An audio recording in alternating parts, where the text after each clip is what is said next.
8 जिल्ह्यांमध्ये कांदा पीक विमा घोटाळ्याची व्याप्ती आहे। पुणे, अहिल्यानगर, सातारा, नाशिकमध्ये हा घोटाळा उघडकीस आला। तर 8 जिल्ह्यांमध्ये कांदा पीक विमा घोटाळ्याची व्याप्ती असल्याचं समोर येत आहे। पुणे, अहिल्यानगर, सातारा आणि नाशिकमध्ये आता घोटाळा उघडकीस आलेला आहे। पेरणीचं एकूण क्षेत्र आहे 6774 हेक्टर, तर अधिकचे अर्ज आहेत 38215 इतकं। हे पुण्यामधलं चित्र आहे। पुण्यामध्ये पीक विम्याचं रॅकेट, पुण्यामधलं क्षेत्र कसं आपण बघितलं। दुसऱ्या बाजूला अहिल्यानगर आपण पाहतो। अहिल्यानगरमध्ये पेरणी क्षेत्र आहे 23484 हेक्टर, तर अधिकचे अर्ज आहेत 5001 आणि पेरणी क्षेत्र आहे धुळ्यामध्ये 530 हेक्टर, तर अधिकचे अर्ज आहेत 178।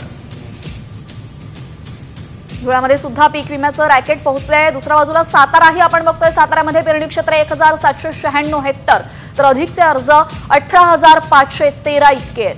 नाशिकमध्ये पेरणी क्षेत्र आहे 174 हेक्टर, तर अधिकचे अर्ज 778 इतके आहेत। त्यामुळे बोगस पीक विम्याचं रॅकेट हे मोठं असल्याचं आपल्याला चित्र दिसतंय। पेरणी क्षेत्रात छत्रपती संभाजीनगरमध्ये 2337 आणि अधिकचे अर्ज आहेत 8516 इतके। बीडमध्ये पेरणी क्षेत्र आहे 4659 हेक्टर आणि अधिकचे अर्ज आहेत 23983। सोलापूर जिल्ह्यामध्ये पेरणी क्षेत्र आहे 37230 हेक्टर आणि अधिकचे अर्ज आहेत 36437।